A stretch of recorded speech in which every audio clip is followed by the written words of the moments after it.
You don't expect a 40-year-old to do something like that unless they're having, a midlife crisis, because they can't accept the fact that they've gotten older, that they should be more,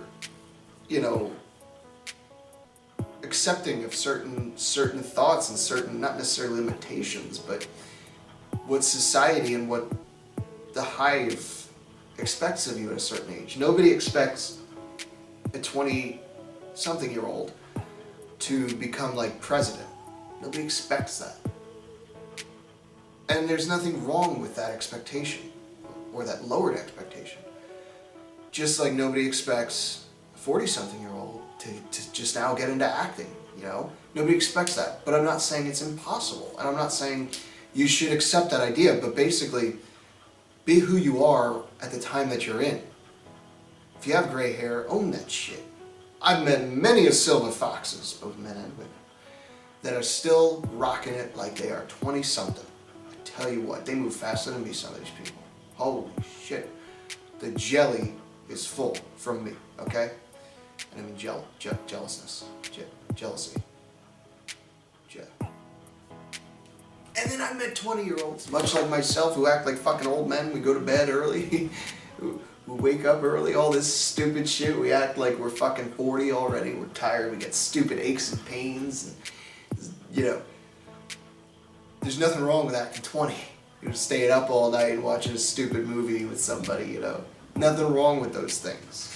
And I love that idea that we should appreciate it. And the idea that you lose appreciation for something if you continue to have it all the time. You won't know happiness if you've never known sorrow. You will never know pain if you've not known pleasure. You'd never know sweet if you've never tried bitter.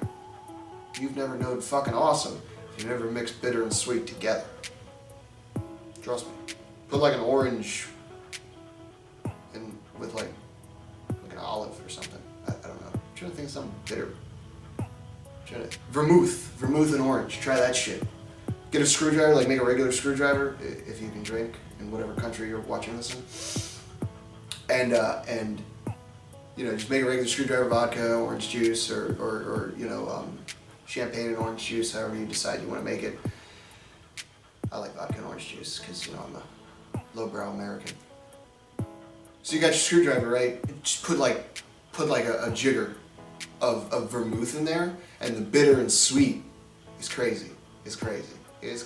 Well, vermouth's a little sour too. I don't drink much, because I don't like shit that fucks with my head. I fuck with my head enough. Basically, appreciate the time you're in. If it is a time of prosperity, appreciate that shit. You want more detail, buy the book, okay? Deal with it. But you wouldn't get my lovely anecdotes every, 20 seconds if you did that. Unless you listen to this while you read this, which might give you some sort of stroke and or seizure. Not sure if you can have those both at the same time, but I believe in you. Section 3, energetic strength. Your body is your brain. I touched on this a little bit earlier, and it's 100% true. I'm not one of those assholes who says 110% because that's not a mathematical possibility. So 100% true. Couldn't be truer. Which might not be a word, but deal with it. You have different brains. Electromagnetic, heart, and chakra system. Now, in my initial review, I mentioned some of that foo-foo stuff. I'm going to do my very best to go through this section with just my mouth shut, basically. I don't necessarily agree with chakra or energy flowing through you. I don't necessarily disagree with it. I am a believer that magic is science we don't understand yet. And most fears in any culture have been caused through pure ignorance of the science that they are witnessing. Period. People used to call Houdini like a devil man, a devil worshiper, because of the insane things he could do. They thought it was magic. They thought he was a sorcerer. When the reality was, he was just so good at tricking people, making you believe you saw something. It seemed just unreal. And I love that shit. So I love Penn and Teller, I love him, I love magic.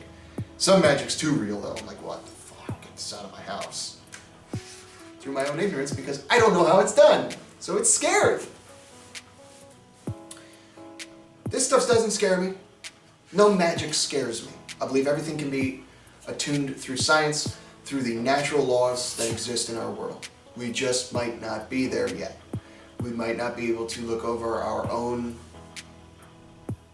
subjectivity in order to understand what we're seeing or to observe it correctly. In that sense, you know, the idea that simply looking at something and observing something changes the experiment. Love that idea.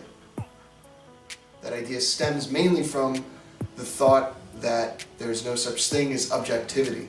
Basically, we all will see something and take from it what we individually will take from it. It's very true. I mean, you want to do a fun test? You want to do a fun test? Show the same anything to two different people you know, and you will get two different reactions. They might be slightly different, but they will be different. Show them a sentence. Just write out a sentence like "I love you" and hand it to person one and person two. Doesn't matter gender, race, religion, whatever. And I guarantee you will get two different fucking responses from each one of those people.